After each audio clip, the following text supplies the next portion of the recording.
আরে কপাল, আমারও সেই পুরনো বন্যা এসেছে। এই বছরও বুঝি ঘরবাড়ি সব ভাসিয়ে নিয়ে যাবে। বুড়িমা, খালের জল পার ছাড়িয়ে গেছে। বাঁশতলার দিক থেকে কুকুরও গিলে দিচ্ছে সব। তোমরা বাড়ি ছেড়ে বাইরের উঠোনে থেকো না। কোনো দড়ি দিয়ে গাছের সাথে বেঁধে রেখো জিনিসপত্র। তুই বলিস কি রে, এই ভোরে এত জল? গতবার তো অন্তত 3 দিন সময় পেয়েছিলাম। সরকার মাইকিং করে আগাম সতর্কবার্তা দিয়েছে। আজ রাতে নদীর জল আরো 1 হাত বাড়বে। সবাইকে প্রস্তুত থাকতে বলেছে। দেখ, দক্ষিণের মাঠ তো ডুইবা গেছে, গরুগুলা কই? আমাগর ঘরের চাল ধইসা পড়ছে, সব চাল ডাল ভিজা গেছে।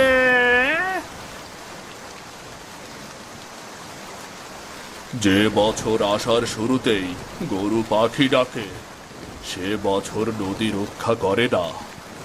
এ গ্রাম ভয়াবহ কিছু দেখবে বাহার।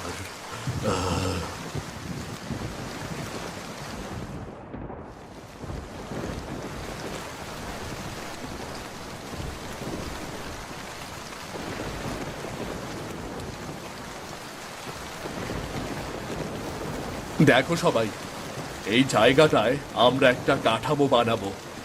4 কোনা বাঁশ দিয়ে নিচে ফাঁপা ড্রাম কিংবা বাঁশের গোছা, যাতে পুরোটা পানিতে ভাসে।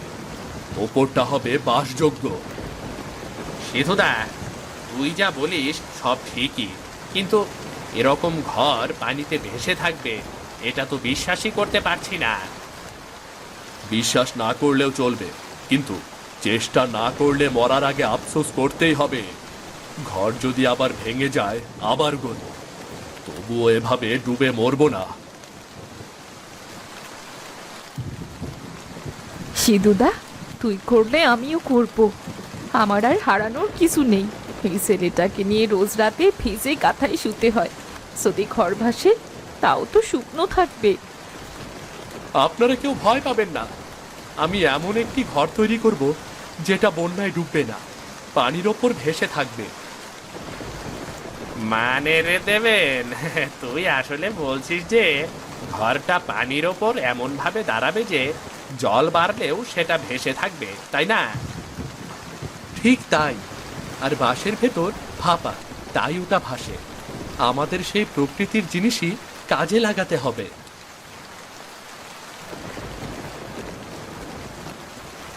তোমাদের বয়সে আমরা স্রোতের সঙ্গে যুদ্ধ করতাম।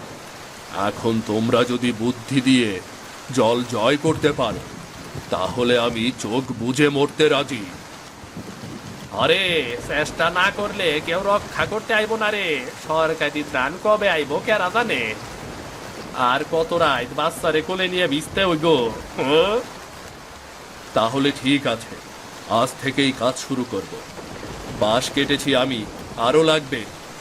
দড়ি আনো, খুঁটি কাটো। এই বাড়ির ছেলেরা মেয়েরা সবাই যা যা পারে করুক। একসাথে থাকলে কিছুই হারাবো না।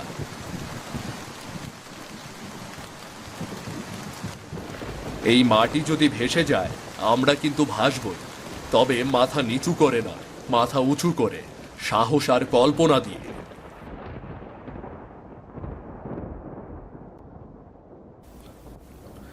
দেখো, আমি শহরে থাকাকালীন সময়ে একটা নতুন প্রযুক্তি দেখেছি। ভাসমান ঘর।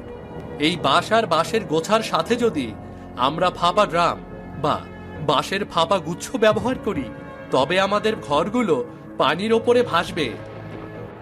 আরে তাহলে ঘর ভাসবে আর কেউ ভাসবে না? কিন্তু কিভাবে সেটা সম্ভব? এই বাঁশের ফ্রেমটা হতে হবে শক্ত। নিচের দিকে আমরা ফাঁপা ড্রামগুলো বা বাঁশের গুচ্ছ বেছে দেব। ড্রামগুলো যাতে জলে তলিয়ে না যায়, আর পানি চাপলে যেন ঘর ভেসে ওঠে। ওপরের অংশ হবে বাসযোগ্য, মানে যেখান থেকে আমরা গরু মুরগি আর আমাদের জিনিসপত্র রাখবো। আর এসব বাঁশের গুচ্ছ আর ড্রাম কোথা থেকে পাবো? সরকার কিছু ত্রাণ হিসেবে দিতে পারে, আর আমরা গ্রামের বাঁশ আর পুরাতন ড্রামগুলো ব্যবহার করব। কিছু বাঁশের কাঠামো বানিয়ে আগে পরীক্ষামূলকভাবে দেখব, তারপর দেখব কতটা টিকে থাকে। দেখলাম তো, এটা সত্যিই একটা আশার আলো। এভাবে ঘর ভাসলে আমরা বন্যার সময় নিরাপদে থাকতে পারবো। সকলের প্রচেষ্টাতেই এটা করা সম্ভব। ঠিক আছে দেবেন ভাই, তোমার পরিকল্পনা যদি সফল হয় তাহলে আমরা শুধু বন্যার ঝুঁকি এড়িয়ে যাব না, আমাদের জীবনযাত্রাও বদলে যাবে। চেষ্টা করতেই হবে, ভয় পেলে তো কিছুই হবে না। আমি আগামীকাল বাস সংগ্রহ করছি, সবাই সহযোগিতা করবে তো? আরে অবশ্যই অবশ্যই, একলগে আমরা সমস্যার জয় করব।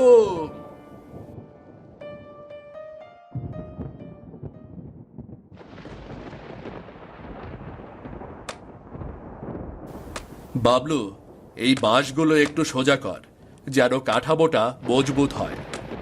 মনে রেখো, ঘর দেখতে সুন্দর হবে সেটা ভালো, কিন্তু সেটা পানিতে যদি টিকতে না পারে তাহলে তো আমাদের সব চেষ্টা বৃথা। আরে সিধুদা, তোর কথা আমি ভুলতে পারি না। গতকাল রাতে ঘুমাইনি, মাথায় ঘুরছে এই বাঁশের কথা। কিভাবে ঠিকঠাক বাঁধবো, কিভাবে ঘর ভাসবে, ভাবছি বারবার। বাবলু, মনে রেখো, বাঁশের গোছাগুলো খুব বেশি ভারী হলে ঘর ডুবতে পারে, তাই যতটা সম্ভব হালকা বাঁশ আর ফাঁপা ড্রাম ব্যবহার করো। আর দড়িটা শক্ত করে বাঁধো, যেন পানি ঢুকে না পড়ে। আরে, আমি ছোটবেলা থেকে স্বপ্ন দেখতাম নদীর ধারে জাহাজ বানানোর। এখন সেটা আসলেই হবে। হাহা, এই বাঁশগুলো সত্যি পানিতে ভাসবে, এই ঘরগুলো বাঁশের। জয়, তুই যদি এই কাজ করিস তাহলে গ্রামের সব মা বাবা তোর মা বাবার মতো গর্ব করবে রে। এটা জাহাজ না, এটা আমাদের নতুন জীবন। তোমাদের দেখি তো আমার সাহস বাড়ছে। এই ঘর যদি ভাসে তাহলে বৃষ্টি কিংবা বন্যায় আমাদের আর ভয় পেতে হবে না। কিন্তু ভয়ও তো লাগে, যদি বাঁশের ঘর ভেঙে যায়, সবাই যদি বাঁচতে না পারে। ভয় পেলে কিছুই হবে না। এই বাঁশ আর ড্রামের ঘর নিয়ে আমি গবেষণা করেছি। আমরা ছোট একটা ঘর বানাবো, পরীক্ষা করব, কাজটা ধীরে ধীরে করব, বুঝছো? সাবধানে। এই মাটি আমাদের জীবন, এই মাটিকে আমরা হারাবো না, বরং এর ওপর দাঁড়িয়ে নতুন একটা জীবন গড়ব। বাঁশের ঘরগুলো শুধু কাঠামো নয়, এটা আমাদের আশা, এটা আমাদের লড়াই। এরকম একসাথে কাজ করলে বন্যাও ভয়ানক লাগবে না। ঠিক তাই বাবলু, আমরা সবাই মিলে নতুন একটা গল্প লিখতে যাচ্ছি, বন্যার ওপর জয়লাভের গল্প। চলো চলো, কাজ শুরু করি। আজকের এই কাজ হবে আমাদের জীবনের নতুন অধ্যায়ের প্রথম পাতা।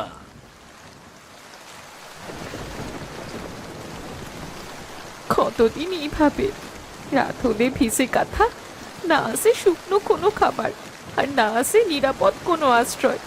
তুই কবে বড় হবি রে? কবে তোকে একটুখানি নিরাপত্তা দিতে পারবো?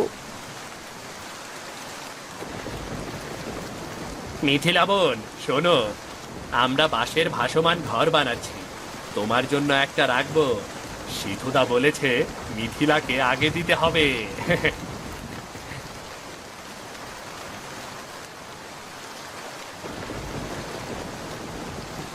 ভাসমান ঘর হয়তো এবার অন্তত এক রাত শুকনো জায়গায় কাটবে, তাহলে আমার ছেলেটার কাশিটাও একটু কমবে।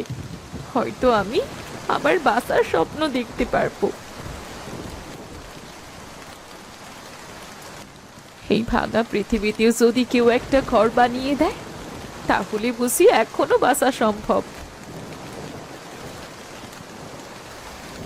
এই যে তোরা, মনে আছে তোরা যখন ছোট ছিলি নদীতে বাঁশের ভেলা ভাসাতে? তখন ভাবতাম যদি একদিন এই ভেলায় তোদের জীবন বাঁচায়। ভেলাতে তো আমরা খেলতাম কাকু, এখন দেখি সেটা দিয়েই জীবন বাঁচাতে চলেছি। খেলা ছিল তখন, আর এখন এটা জীবন মরণ।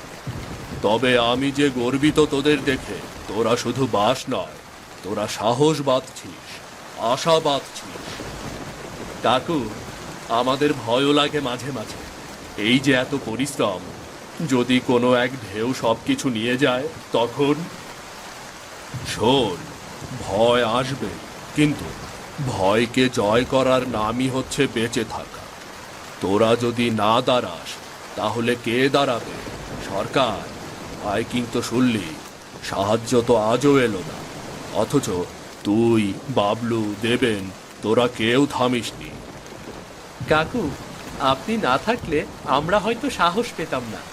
আপনি পাশে থেকে বলেছেন পারবি পারবি, এটাই আমাদের এগিয়ে নিয়ে যাচ্ছে কাকু। আপনার চোখে এত শান্তি কাকু, যেন সত্যি ঘরটা টিকে থাকবে।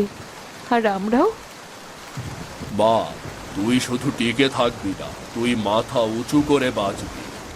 এই ঘর শুধু বাঁশে গড়া না রে, এই ঘরে আছে তোদের ঘামের গন্ধ, তোদের স্বপ্ন, তোদের জীবনের গান।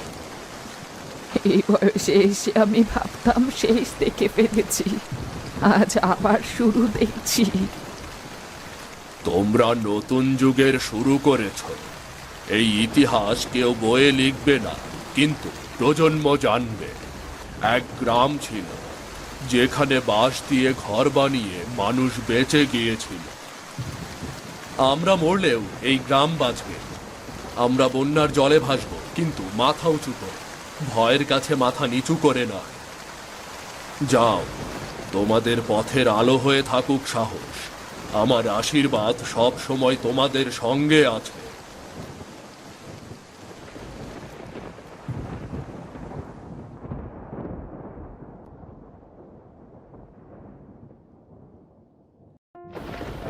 এই যে শেষ বাঁধন, এখন যদি ভাসে, বুঝবি আমরা শুধু বাঁশ না, স্বপ্নও গেঁথে ফেলেছি। বিজ্ঞান আর মাটি, এই দুয়ে মিলেই সম্ভব হলো রে ভাই।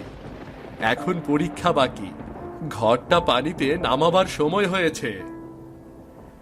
ভাসুক বা ডুবুক, আমি প্রথম উঠবো এই ঘরে, কেউ কিন্তু আটকাতে পারবি না বলে দিলাম। বাবলু রে, সাবধানে উঠিস, পানিতে পড়ে গেলে কিন্তু বাণিজ্য তো সব শেষ। এই ঘর যদি সত্যিই ভাসে, তাহলে আমার ছেলেটা প্রথমবারের মতো শুকনো মেঝেতে ঘুমোবে। তোর জন্যই তো এই ঘর বানানো বিথিলা।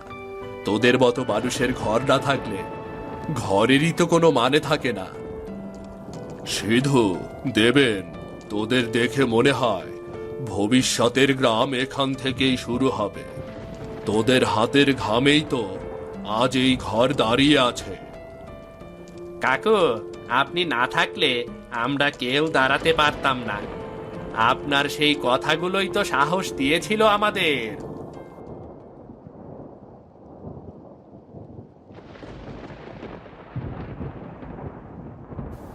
ওই দেখো, ভাসতাছে ভাসতাছে, এই ঘরটা ভাসতাছে। আর সৃষ্টিকর্তা, সত্যিই ভাসতাছে। এ আমি জীবনেও ভাবি নাই এমন কিছু দেখবো। আজ থেকে এই ঘর শুধু টিন আর বাঁশের না, এটা আমাদের সাহস, এটা আমাদের জীবন, এটা ইতিহাস ভাই। এই গ্রাম নতুন কিছুর জন্ম দিল।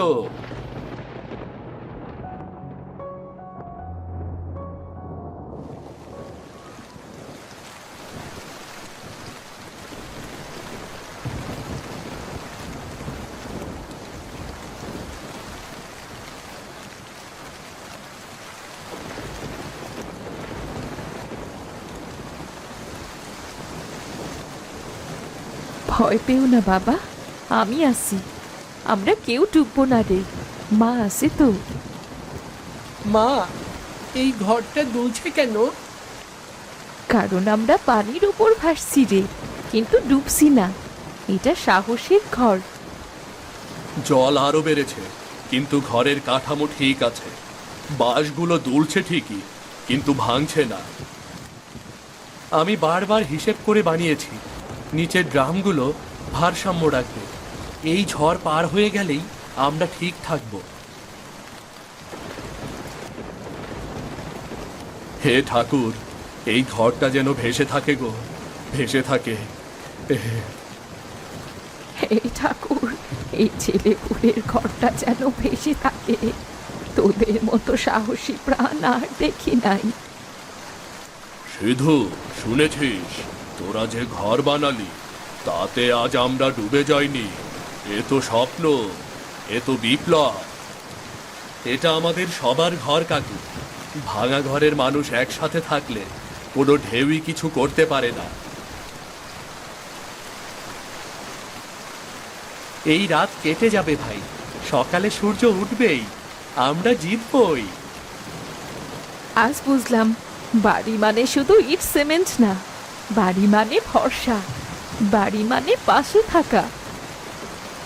জল যতই বাড়ুক, আমরা আজ হারব না, কারণ এই ঘরে আমরা সবাই একসাথে আছি।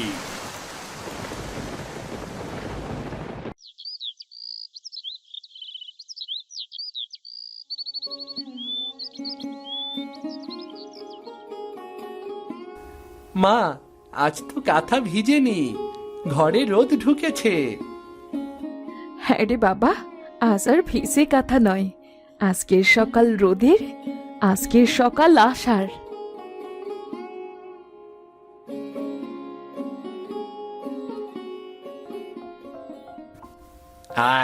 কেমন জানি লাগে দেখে, মনে হয় শরীর না, মন শুকিয়ে উঠেছে। এই রোদ কেবল সূর্যের না, এই রোদ আমাদের সাহসের পুরস্কার।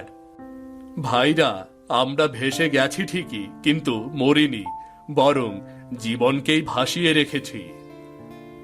তোদের এই কীর্তি, এই সাহস আমি কোনো বইয়ে দেখিনি, কোনো সরকারের খবরে শুনিনি। তোরা ইতিহাস লিখে ফেললি রে, ইতিহাস লিখে ফেললি। বাঁশের ঘর দিয়ে বাঁচা যায়, এটা যদি নিজের চোখে না দেখতাম তবে তো বিশ্বাসই করতে পারতাম না। এই ঘর শুধু কাঠামো না, এটা তো গোটা একটা জীবন।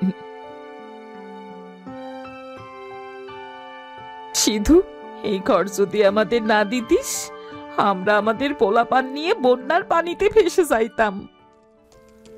তোমাদের বাঁচানোর তাগিদেই তো এই হাতগুলো লড়েছিল। এখন বুঝলাম, সাহস থাকলে, মাটির ঘর না থাকলেও মানুষ টিকে থাকতে পারে। আজ থেকে প্রতিটা গ্রামে এমন ঘর হবে।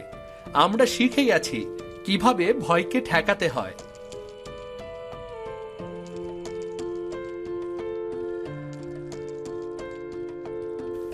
এই সকালটা আমি ভুলব না। এই ভাসমান ঘরগুলো আমাদের লড়াইয়ের স্মৃতিসৌধ। আমরা টিকে গেছি, এবার নতুন করে শুরু হবে জীবন।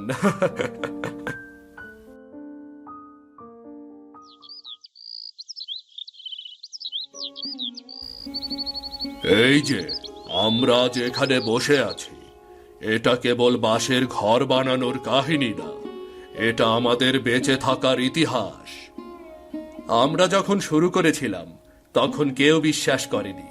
সবাই বলেছিল বাঁশ দিয়ে ঘর বানিয়ে কি হবে, কিন্তু আমরা জানতাম মরার আগে একটা চেষ্টা করতে চাই।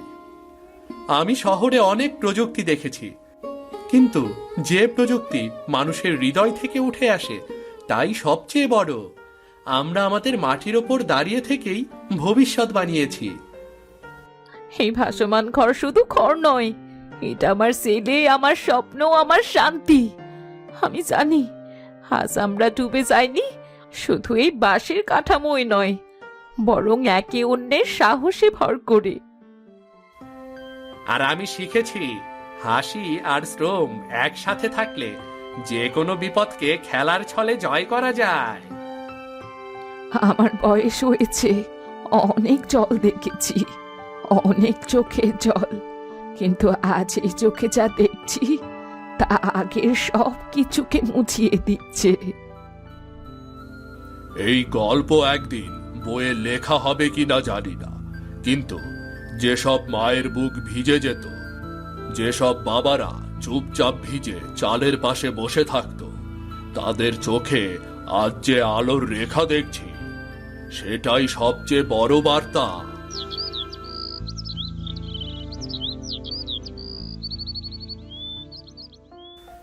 এই বাঁশের ঘর কেবল টিকে থাকার গল্প নয়, এটা বেঁচে থাকার লড়াই আর আমাদের ঐক্যের গল্প। যেখানে মানুষ এক হয় সেখানেই ভবিষ্যৎ গড়ে ওঠে। আমাদের ঘর ডুবলেও আমরা ভেসে থাকবো, কারণ এই ঘর ভেসে আছে ভালোবাসার উপর। একটা বাঁশের ঘর হতে পারে হাজারো মানুষের আশ্রয়, যদি সেখানে থাকে এক টুকরো সাহস, এক টুকরো হৃদয় আর একটি স্বপ্ন।